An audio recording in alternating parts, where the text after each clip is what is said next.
Bienvenue chez Reset Your Mind. Vous écoutez le 92e épisode. Aujourd'hui, je reçois une femme dont le parcours n'a rien de linéaire, mais tout d'intentionnel. Jimena Diaz quitte l'Argentine à tout juste 18 ans, seule, en 95. Pas d'internet, peu de repères et pas de plan B. Juste une conviction. Elle fera ses études en France. Elle traverse un océan, au sens propre comme au sens symbolique, prépa puis Sciences Po. Puis, plus de 20 ans dans la tech et la fintech, dont PayPal, à ses tout débuts, à peine 5 personnes. Pas encore un empire. Ensuite, Onfido, où elle dirige une large partie de l'Europe, plus de 80 personnes. Une trajectoire solide, visible, réussie. Et pourtant, arrive ce moment que beaucoup redoutent. Et maintenant, what's next? Next step logique, VP Europe. Mais Jimena fait un pas de côté. Elle choisit quelque chose de plus rare. Prendre le temps de penser, réfléchir à l'impact, au sens, à ce qu'elle veut vraiment construire. Depuis, elle a créé Calpapay. Elle est investisseuse et advisor, entre autres chez 50 Partners, membre du conseil d'administration de France FinTech, engagée dans l'écosystème associatif. Tu as été aussi engagée très fortement auprès d'ONU Femmes, aventurière, lucide, leader exigeante, entrepreneur incarné. Ce sont les mots qui me viennent à l'esprit quand je pense à ton parcours. Donc dans cet épisode, nous allons parler de ce qu'on voit peu aussi, de cette différence entre intrapreneur et entrepreneur, de cette vulnérabilité lorsqu'on crée un produit from scratch et le poids du last call, la résilience sur la durée et ce que signifie entreprendre lorsqu'on est une femme, une mère et une leader.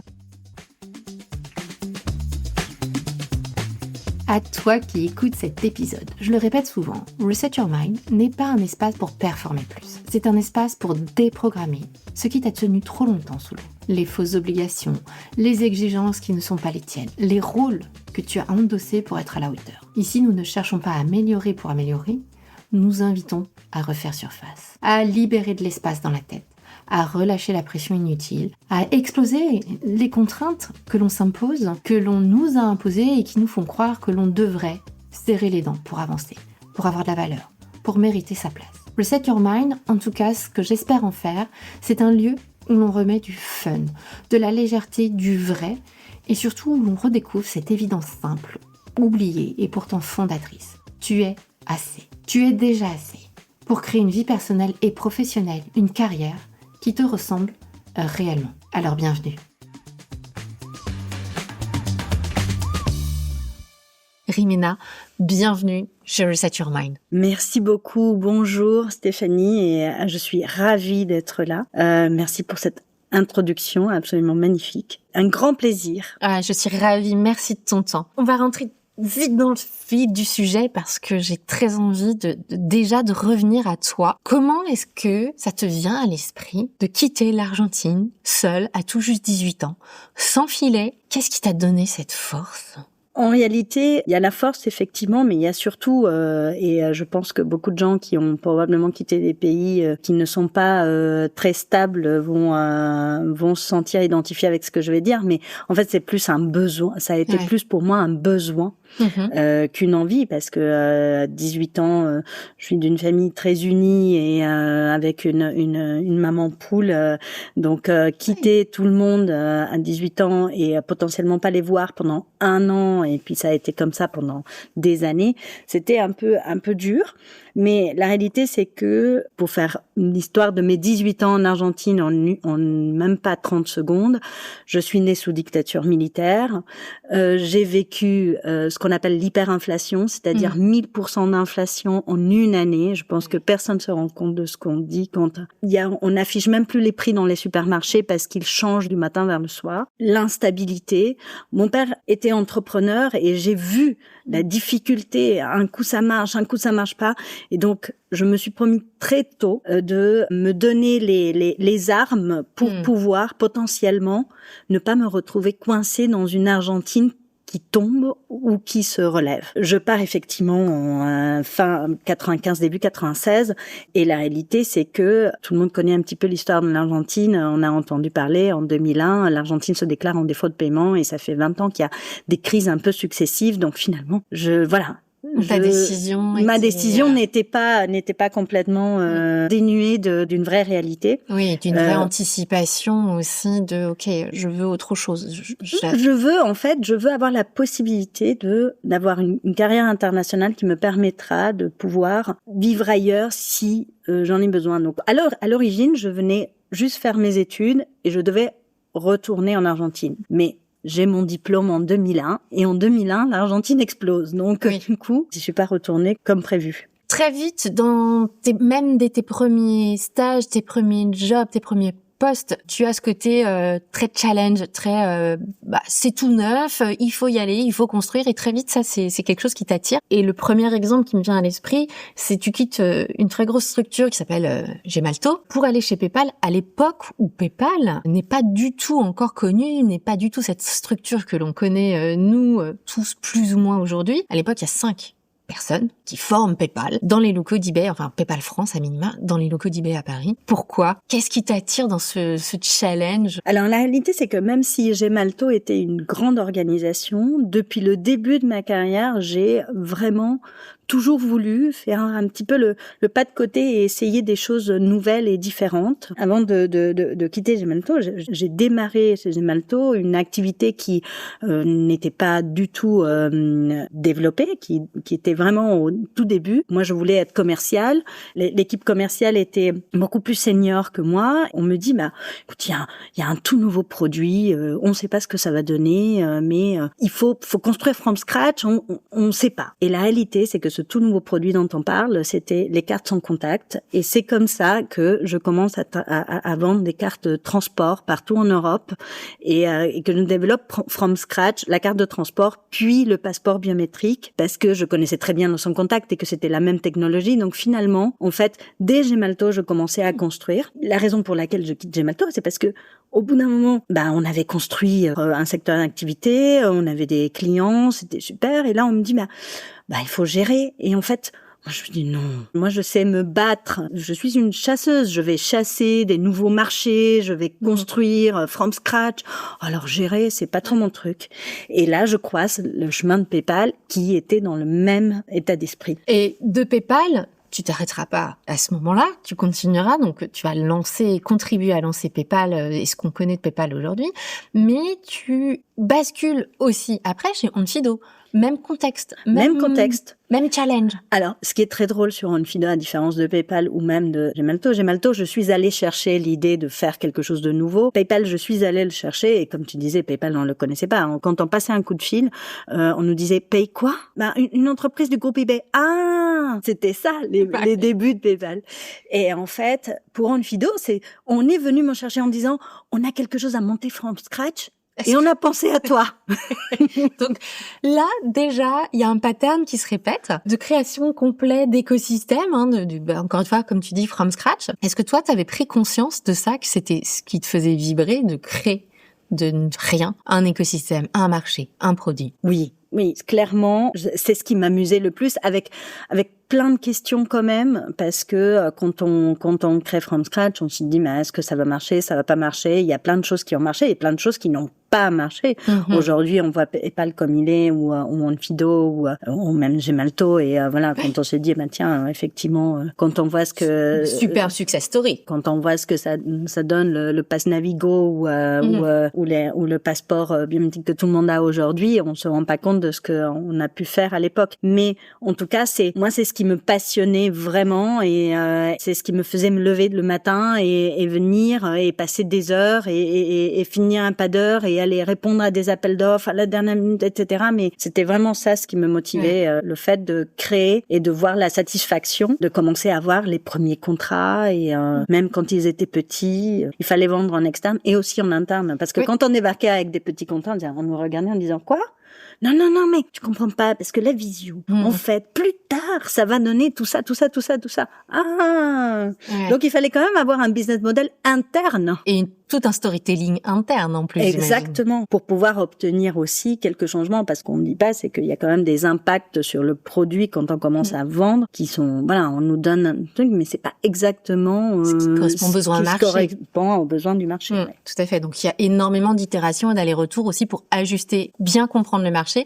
L'idée, elle est bonne, et ça, on a souvent la conviction, mais il faut l'ajuster et s'assurer que ce soit le bon momentum pour les clients aussi, que le marché soit suffisamment prêt à accueillir ce produit. Et puis, il faut bien avoir les premiers deals pour que ça commence à tourner. Donc, du coup, parfois, il faut faire quelques efforts de marketing de produits, de façon de présenter les choses pour pouvoir y arriver. Donc, Gemalto, challenge, lancement de nouveaux produits, on l'implante, success story numéro 1. Ensuite PayPal, success story numéro 3. Et certainement qu'il y a eu plein de difficultés, et ça on pourra en reparler. Onfido, success story numéro 3. Et là tu te dis, bon ok, c'est quoi la suite? Quel est le next step? Le next step logique, c'est ce qu'on disait en introduction, VP Europe. Certainement que c'est ce qui te semblait toi aussi une évidence. Et pourtant tu choisis de t'arrêter là. Qu'est-ce qui s'est joué intérieurement en toi à ce moment-là? Qu'est-ce que tu as voulu aller chercher de plus ou de différent? Alors, il y a deux choses. La première, c'est que effectivement, donc Onfido, j'étais VP Europe du Sud, Moyen-Orient et Afrique. Next step logique, prendre l'ensemble de l'Europe, ou Chief Revenue Officer, etc. La réalité, c'est que c'était beaucoup plus de gestion que de construction en fait, parce que quand on commence à monter, en fait, on gère des équipes et on est moins sur le terrain. Mais c'est surtout, moi, je me suis dit, j'avais déjà eu et Gemalto et PayPal et Onfido jusqu'à ce stade-là, je ne voyais pas vraiment l'intérêt de continuer à monter. Alors, c'est super en termes de carrière, de job, etc. Mais j'avais besoin de quelque chose d'autre. J'avais besoin de quelque chose de différent. Je n'arrivais pas au début à définir quoi. Et j'ai fait le choix très personnel, de faire un pas de côté, de me faire aider.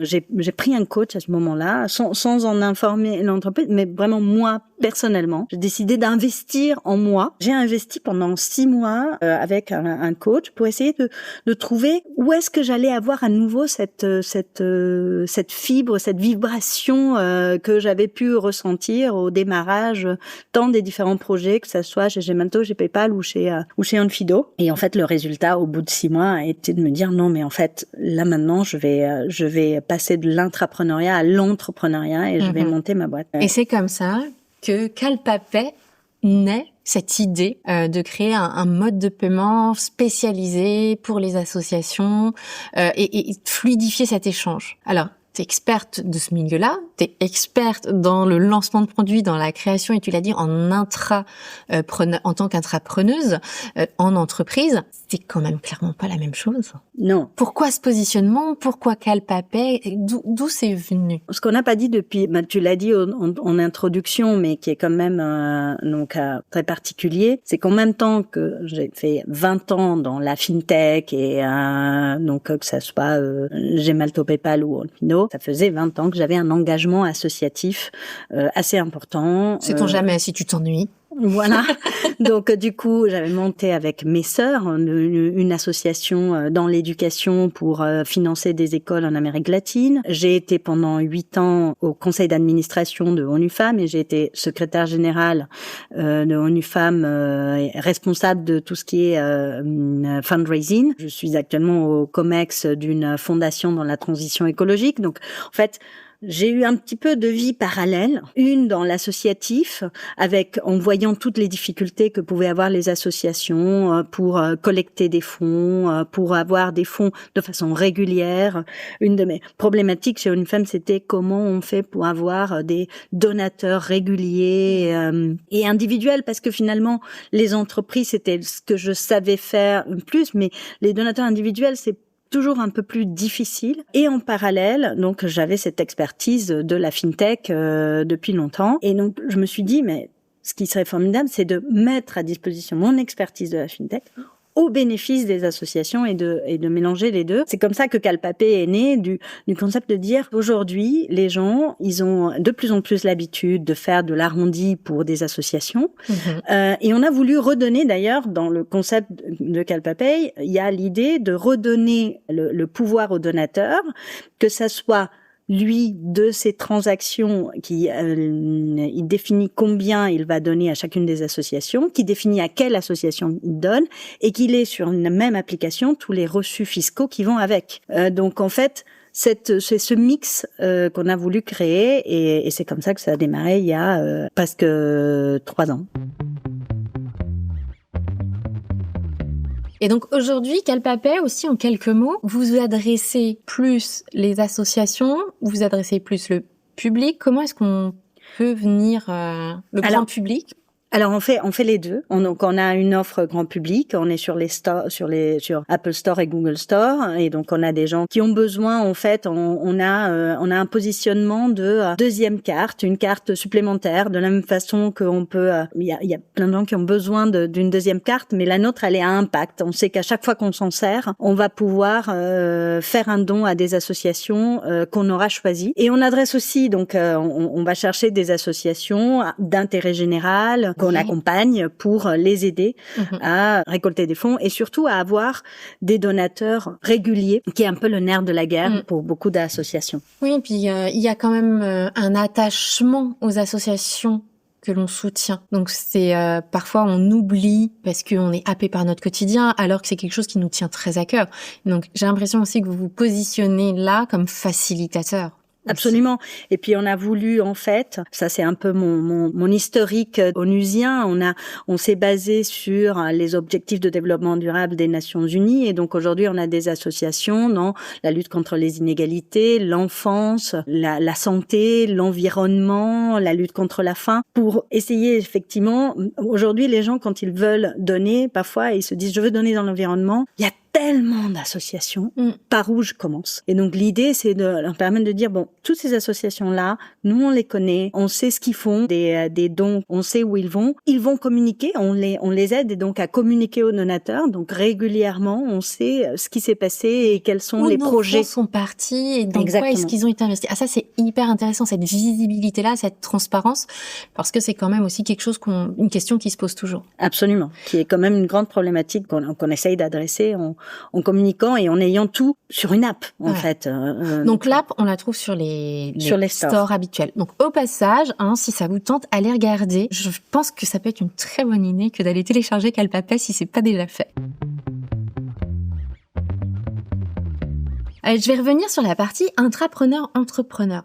Intrapreneur, 3 success stories et certainement des milliers de difficultés en route, mais qui te forment, qui te forgent et qui te donnent envie d'aller encore plus loin. Entrepreneur, c'est quand même un autre monde. Concrètement, qu'est-ce qui, selon toi, change entre les deux? Quels sont les points, quand tu es devenue entrepreneuse, qui t'ont le plus impacté? Dans l'intrapreneuriat, il y a quand même 4 éléments qu'on a au démarrage. Un, c'est qu'on a un produit plus ou moins abouti, qui correspond au marché ou pas, mais on a un produit. On a un pitch plus ou moins abouti, il correspond au marché, mais voilà. On a les finances, puisqu'on est dans un groupe. Quand on a démarré PayPal, on avait quand même eBay, qui était déjà une énorme réussite des années 90, qui en fait était déjà coté en bourse, etc. Donc c'est quand même, voilà, on avait une assise financière importante pour pouvoir développer des choses. Et on a une structure, même si PayPal en était 5, on avait quand même une structure. C'est-à-dire que les fiches de paye, on avait une structure. C'est des trucs bêtes, mais on avait une équipe financière de eBay qui suivait les choses. On avait une équipe RH qui nous aidait à recruter. On avait du juridique qui venait aider en conseil, j'imagine. Exactement. Donc une structure qui était déjà là. Donc après, le challenge, c'était je prends le produit, je regarde le marché, je m'adapte, j'adapte le pitch, etc. Et je réussis à pénétrer un marché qui n'est pas forcément évident, avec des choses très différentes. Le pitch aux États-Unis, PayPal, c'était on est moins cher que la carte. En France, c'est exactement l'inverse. Donc du coup, c'était vraiment il fallait s'adapter. Mais quand on passe à l'entrepreneuriat, là, on est sans filet. J'ai plus rien de tout ça. Alors, il y a quand même, dans mon cas, 20 ans d'expérience dans des organisations. Donc, il y a un réseau. Il y a des réflexes et il y a un réseau. Il y a un réseau. Mais ce qui m'a motivée, tout en représentant un challenge, c'est le fait qu'il a fallu créer le produit from scratch, qu'il fallait financer. Alors donc aujourd'hui, Kalpa, j'ai démarré et pendant très longtemps, j'ai autofinancé. Donc ça, c'est un autre challenge. J'ai dû créer la structure et définir. Alors aujourd'hui, il y a plein d'outils que peut-être il y a 10-15 ans étaient moins accessibles à des petites entreprises ou à des startups pour gérer la compta, etc., etc. Mais ça n'empêche que il faut mettre tout ça en place. Oui, il faut accepter d'avoir une multicasquette d'une minute à l'autre. En fait, tu peux être en train de faire de la compta. Finalement, il faut que tu fasses une proposition commerciale. Finalement, il faut que tu fasses de l'opérationnel.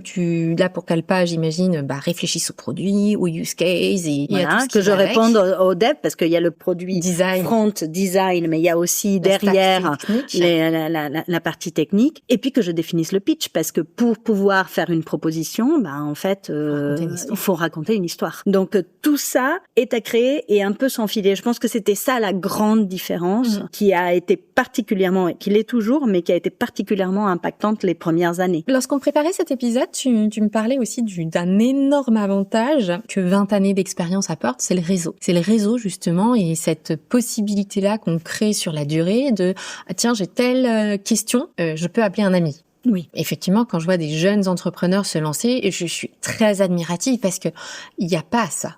Moi, c'est pareil. Quand je me suis lancée, j'ai eu cet avantage énorme d'avoir créé un réseau avec le temps. Les jeunes entrepreneurs qui démarrent d'entrée dedans, quand même sacrément courageux ou culottés. On peut utiliser le terme qu'on veut, mais ça fait une grosse différence aussi, le réseau. Il y a deux éléments, je pense, pour moi en tout cas, qui ont fait une grande différence. Et j'accompagne quelques jeunes qui se lancent parce que du coup, je compatis beaucoup. Parce qu'en fait, je me demande parfois comment ils font, puisque il y a effectivement, moi j'ai cette possibilité de dire quand j'ai une question un peu spécifique, etc., je peux appeler un ami qui sont des gens avec lesquels j'ai travaillé ou que j'ai connus dans mon environnement dans les 20 dernières années. Et j'ai 20 ans d'expérience, c'est-à-dire je me suis plantée plein de fois et je sais. Il y a déjà des réflexes qui sont là. Voilà, j'ai des réflexes, j'ai une connaissance. Donc dans mon cas, en fait, on est dans le monde du paiement, qui est un monde réglementé. Donc je connais la réglementation, j'ai ces 20 années derrière moi de réglementation, d'ACPR, de tout ça, c'est des connaissances qui me permettent d'éviter potentiellement des erreurs que quelqu'un qui ne connaîtrait rien à ce monde-là pourrait faire. Même des pertes de temps. Ou des pertes de temps. Déjà. Voilà. Erreur ou perte de temps. Ou chercher pendant des mois quelque chose qui, en réalité, il fallait juste faire un pas de côté pour le trouver. Donc, il y a ça. Je me demande souvent comment ils font, mais en tout cas, il y a l'expérience qu'on a cumulée qui nous permet d'aller beaucoup plus rapidement. On sait où chercher un certain nombre de choses, de problématiques qu'on a. Et en plus, on a la capacité de pouvoir appeler un ami. Je partage ma vie avec un entrepreneur, un serial entrepreneur.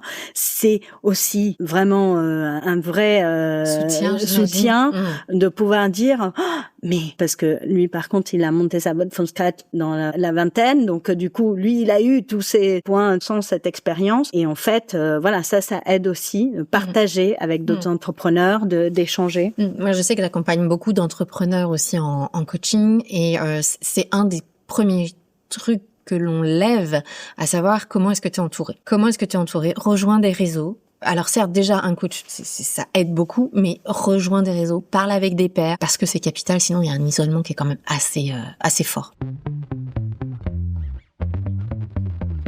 Je vais aborder ce que tu as un peu touché juste avant, qui est la création d'un produit. Encore une fois, un produit from scratch. Kalpa Pay, pour le coup, tu le crées toute seule. C'est le tien, c'est ton bébé. C'est pas la première fois. Puisque chez Gemalto, c'est ce que tu avais fait aussi, chez PayPal, chez Onfido, tu l'avais fait un peu différemment. Mais là, c'est ton bébé, c'est ton produit. Donc on y met énormément de temps d'investissement, on y met ses tripes. Comment tu gères ça? Parce qu'on vient toucher là, quand on crée un produit, quelque chose quand même d'assez intime. On y met vraiment beaucoup de soi dans ce produit. Oui, on y met du soin et en plus, on a un concept en tête, mais est-ce qu'il va marcher? Est-ce que les gens... Alors moi, j'ai fait un choix qui était un choix un peu particulier, qui a été celui de garder pour moi le produit sur lequel j'étais en train de travailler pendant assez longtemps. Parce que quand on l'expose, on va avoir des feedbacks et c'est super. Ah oui, on va avoir plein d'avis. Tout le monde va te donner son avis. Mais je voulais pas être perturbée par des avis sans avoir, moi, déjà une idée très précise d'où j'allais. C'est un parti pris, parce que c'est vrai que j'ai échangé avec plein d'entrepreneurs qui me disaient, moi, j'ai plutôt tendance à dire tout de suite et à récolter tous les avis, etc. Il y a différentes façons de le faire. Moi, j'ai fait ce choix de dire pendant un certain nombre de mois, le temps que je construise, parce que j'ai vraiment mis du bien dans le sens que j'ai créé je suis formée à des logiciels, j'ai créé le logo, je me suis formée à Figma, c'était pas trop, voilà, donc j'ai créé vraiment les premières pages, etc. J'ai ensuite été les premiers designs, les premiers designs, voilà, les premiers workflows, vraiment le processus, le premier onboarding, etc. Ensuite, je me suis appuyée sur, et donc grâce au réseau, j'ai rencontré des gens qui m'ont aidé sur la partie, il y a une vraie designeuse qui a retouché, il y a vraiment un UX designer et aussi une designeuse de marque qui ont revu, mais je leur ai donné déjà une base avec le nom, avec le logo. Le logo a un sens en fait. Je le mettrai sur le cover, le logo. C'est une chacana qui représente le ciel, la terre, le feu, l'eau. D'accord. Tous les différents éléments de la nature et donc du coup c'est sûr, je suis partie de cette base-là. Kalpa, ça veut dire, ça a un vrai sens en fait. C'est une langue qui s'appelle le Quechua, qui est la langue de mes ancêtres, et ça veut dire la force. Vraiment, je suis partie, je suis allée chercher dans mes racines pour aller ramener et créer tout ça. Vraiment, tellement mis du mien que je me disais bon, au début, avant qu'on me dise ouais. Oui, parce que tout le monde a toujours un avis. Mais bien sûr, et c'est bien, et en fait, mais je voulais avoir non seulement construit quelque chose déjà à la base, avoir un pitch pour pouvoir avoir des réponses, poser moi un certain nombre de questions avant qu'on me les pose, et ça a été plus alors est-ce que c'est mon côté pour me rassurer, je ne sais pas, c'était en tout cas, j'avais besoin de le faire comme ça, donc j'ai passé un certain nombre de mois à construire et ensuite commencer à expliquer et à exposer. J'ai eu bien évidemment des gens qui m'ont challengé avec des questions tout à fait pertinentes, mais j'avais déjà un début de réponse. T'avais déjà fait une partie du chemin et de construction, et certainement invalider certaines options, et ça s'était ancré aussi en toi, et tu l'as dit aussi, ça a créé cette confiance et cette non, c'est ça que je veux faire. C'est exactement par là que je veux aller. Exactement. Je voulais éviter le cas de figure dans lequel parce qu'on te pose plein de questions, tu te dis mais on doute toujours. Oui, et puis il y a une vraie vulnérabilité à exposer son travail comme ça, parce que encore une fois, on y met beaucoup de nous-mêmes. Tu l'évoques très bien, je trouve. Tu es allé chercher dans tes racines pour trouver des choses qui te portent et qui sont très différenciants, en fait, qui sont toi. Donc, l'exposer, avoir des feedbacks, il y a aussi beaucoup de vulnérabilité dans cette approche. Absolument. J'ai envie de passer sur la partie entreprendre aujourd'hui. Donc, serial intrapreneuse dans un milieu à la fois perso et professionnel d'entrepreneur quand même, et puis ce milieu associatif dans lequel tu as toujours plusieurs vies en une vie, si je puis dire, parce qu'on ne l'a pas évoqué, mais t'es aussi maman. Et ça, c'est un vrai job à temps plein, n'est-ce pas? Mais entreprendre aujourd'hui, qu'est-ce que c'est pour toi la réalité là en 2026, ces fameux caps des 2 ans, des 3 ans, des 5 ans? Qu'est-ce que toi t'en penses? Alors déjà, je pense que il y a quand même eu un certain nombre d'évolutions plus récemment sur la façon que le marché a de voir les startups positives et plus challenging, on va dire. Dans les positives, c'est il y a un certain nombre d'années et d'ailleurs je reviens juste à l'époque où je suis partie travailler chez PayPal. Je partais de Gemalto, grosse boîte, et on m'a dit mais qu'est-ce que tu fais? Mais qu'est-ce que tu fais à partir dans une start-up? Mais c'est pas du tout stable, etc. Et pourtant c'était quand même une boîte qui était beaucoup plus solide de ce que j'ai pu créer plus tard. Mais en fait, on a quelque part aujourd'hui en France le fait de démarrer une start-up et entrer dans l'environnement. Les gens ont l'habitude et il y a moins cette question de mais quelle idée. L'entrepreneuriat a bougé entre les premiers entrepreneurs des années 2000 qui ont beaucoup souffert, et maintenant il y a quand même de l'eau qui a coulé sous les ponts. En revanche, il y a eu toute une période dans laquelle, par exemple, on pouvait lever des fonds facilement, etc. On sait et on entend ça clairement. Aujourd'hui, c'est plus la même chose. On attend des business models beaucoup plus solides, avec des produits. Avant, on pouvait lever des fonds pour créer un produit. Aujourd'hui, on a plutôt tendance à exiger que le produit existe ou qu'il y ait un premier ébauche, etc., avant de pouvoir avancer. Donc, déjà, entreprendre aujourd'hui, comme je le disais, il y a d'un côté, c'est rentrer beaucoup plus dans les mœurs, donc les gens ne sont pas surpris quand on dit qu'on est un entrepreneur ou qu'on essaye de démarrer une start-up. En revanche, c'est plus difficile que d'autres années d'avoir accès à les levées de fonds, à des levées de fonds, à des accompagnements, etc. Donc du coup, faut être solide. Il faut avoir un business model assez solide pour avancer. En revanche, donc moi, ce qui m'empêche de dormir aujourd'hui est plus lié à l'entreprise et au marché que à la question de levée de fonds. C'est plus dire ok, moi j'ai une idée, il faut que je la mène au bout. Et donc du coup, comment je fais pour continuer à avancer? Il y a toujours des petites pierres ou des plus grosses pierres qui sont sur un chemin. Peut-être des pivots aussi de temps en temps. Et donc du coup, comment on pivote? C'est quoi le prochain? Donc là, on est en train de développer. On est en train de développer des changements dans l'app qui vont sortir dans les prochains mois parce qu'on a vu, on a les premiers feedbacks, on a un certain nombre de feedbacks du marché qui nous permettent de dire ok, là on peut s'orienter dans ce sens-là, etc. Donc c'est plus ça qui m'empêche de dormir, de dire est-ce qu'on est en train de faire. En fait, ce qui m'empêche de dormir à chaque fois, c'est est-ce que je fais le bon choix? Et en fait, là, je n'ai jamais la réponse jusqu'à ce que je n'avance pas. Et alors, pour le coup, pour être issu du produit et du digital, moi aussi, on a toujours ce truc de mieux vaut échouer vite, ce qui permet d'avancer. Absolument. Plutôt que de trop réfléchir et de se bloquer quelque part, parce que la bonne réponse, la bonne façon n'existe pas vraiment. Non. Et ce côté itératif que l'on peut avoir le digital. Le test and learn est pour moi effectivement essentiel. Capital, ouais. Et donc, tous les milieux l'ont pas forcément. Toutes les entreprises, toutes les industries ne l'ont pas forcément. Nous, on l'a. Et je pense que c'est juste crucial. Et d'ailleurs, c'est un des points sur lesquels je pense je rends un peu dingue mon équipe parce que en fait, quand on est en train de définir, on dit oui, mais on pourrait faire ça. Non. Moi, je préfère. On va faire plus vite. On sort. On voit. Ça marche. Ensuite, on rajoute. On fait une V1, puis une V2, puis je suis l'experte de non, mais on fait le MVP et ensuite on continue parce que on pourrait réfléchir pendant des mois, on pourrait faire un produit absolument formidable, mais si ça rencontre pas son public. Moi, je l'appelle l'effet Concorde. Je suis désolée. Mais en fait, l'effet Concorde, c'est un bijou technologique. Mais la réalité, c'est que malheureusement, il n'a pas eu le succès. Alors, il a duré. Il a fait Paris-New York pendant très très longtemps. Mais en fait, que Paris-New York. On va éviter l'effet Concorde. On va faire quelque chose. On va faire un 747. C'est déjà pas mal.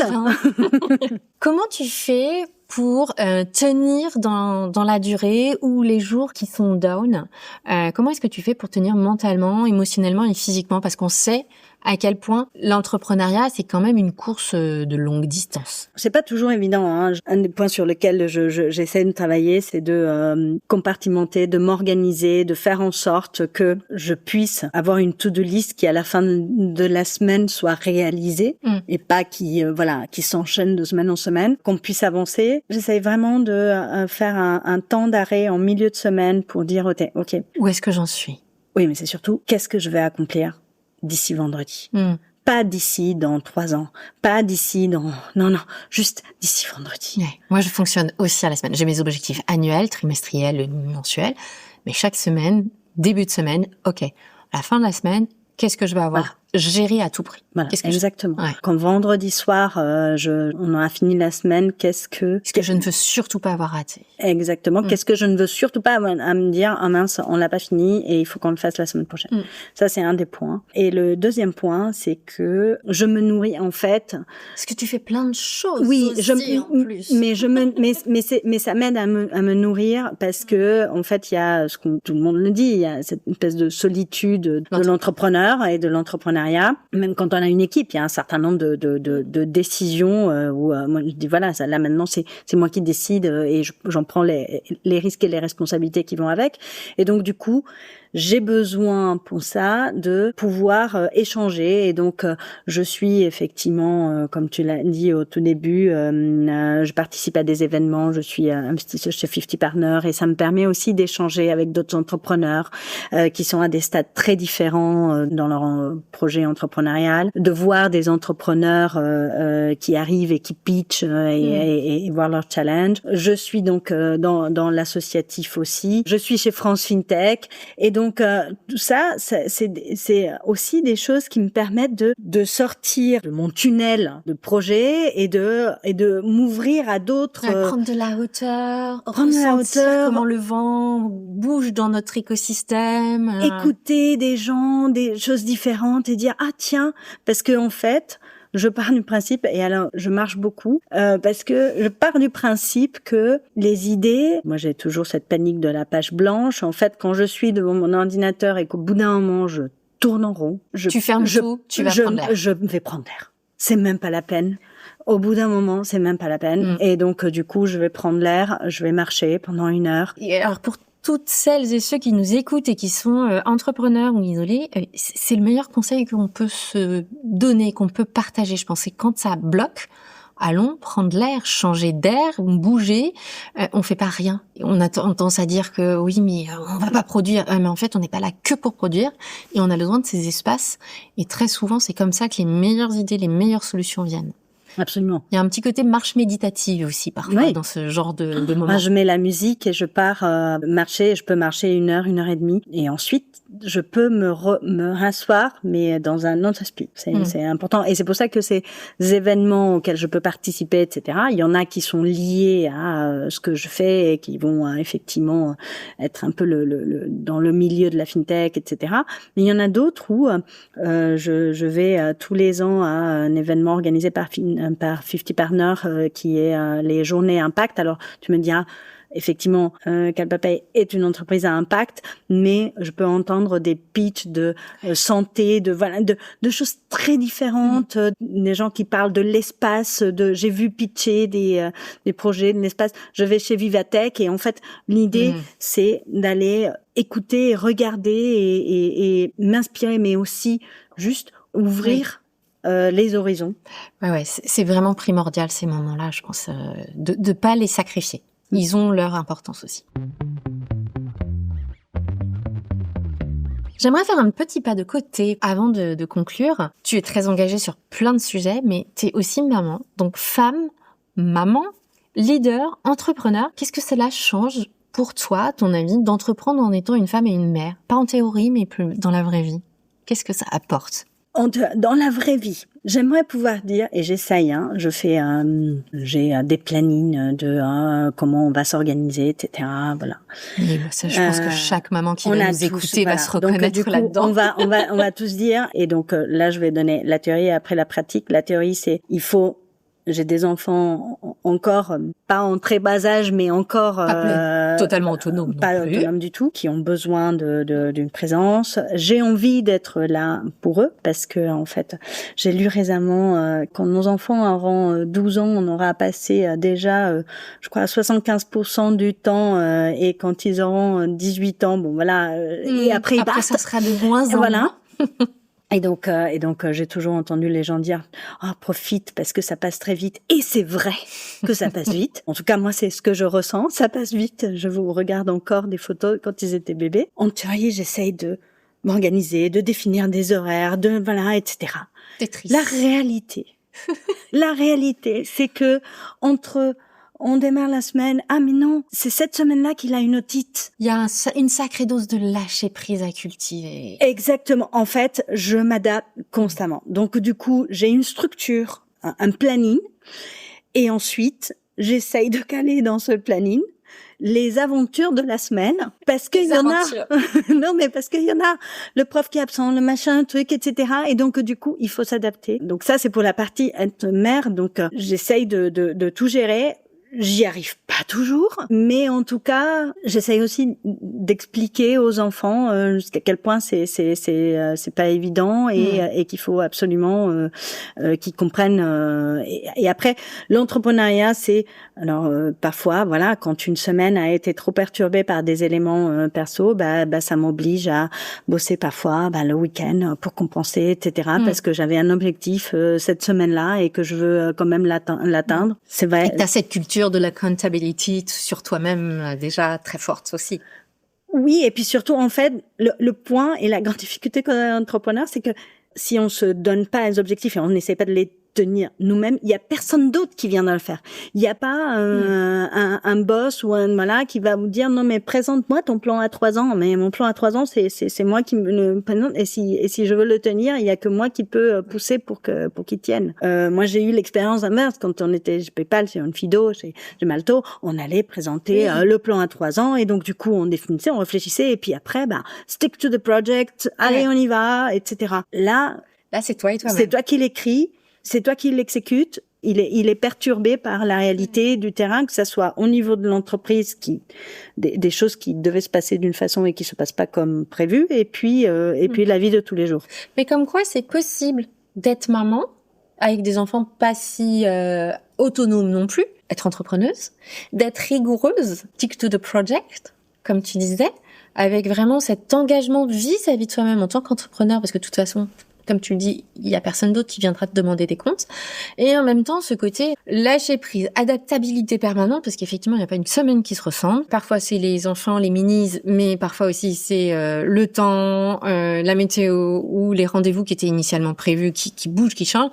Et je pense qu'il y a une vraie culture, qu'il est vraiment important de nourrir cette adaptabilité, ce lâcher prise, tout en gardant ses objectifs en tête. Et j'ai l'impression que côté de maman, organisation, vient seconder cette partie-là quand je t'écoute. En tout cas, oui, il y a un point qui est important. Je m'arrête souvent et plusieurs fois quand les semaines sont un peu perturbées par X ou Y nouveautés ou nouvelles choses.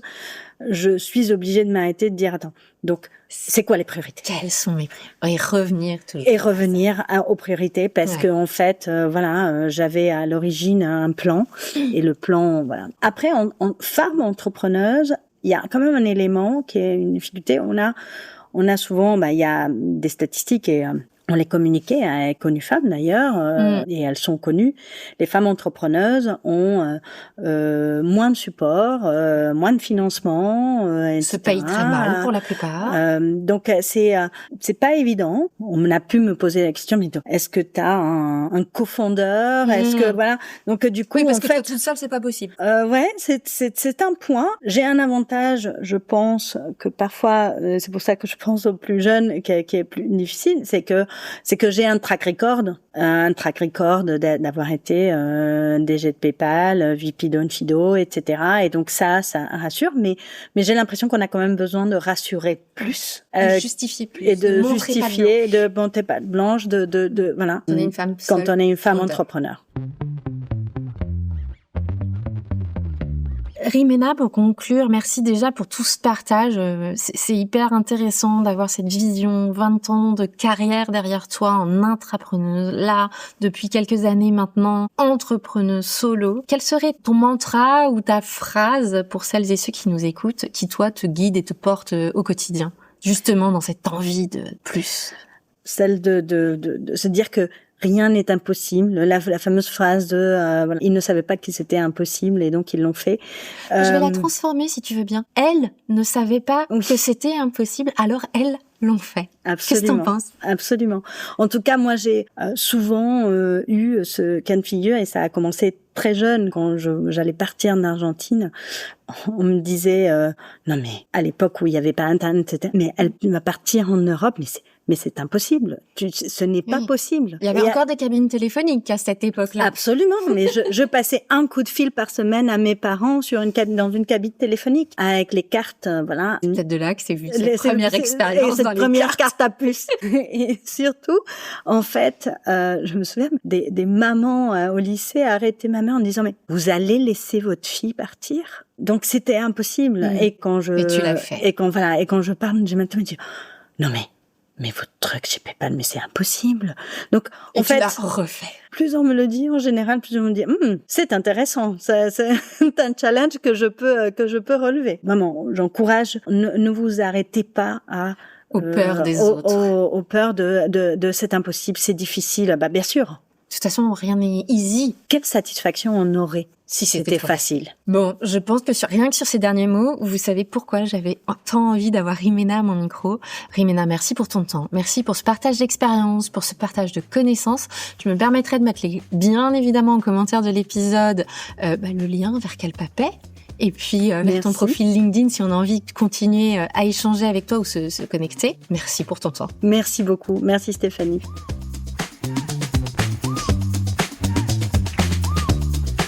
Si cet épisode t'a plu, alors n'hésite pas à le commenter ou le noter sur ta plateforme préférée, ou tout simplement le faire suivre à une personne qui aurait besoin de l'entendre. Parfois, il suffit d'un micro-pas pour changer fondamentalement de point de vue. Et puis, Reset Your Mind commence à être connu. Alors j'ai très envie de voir jusqu'où nous pouvons aller ensemble.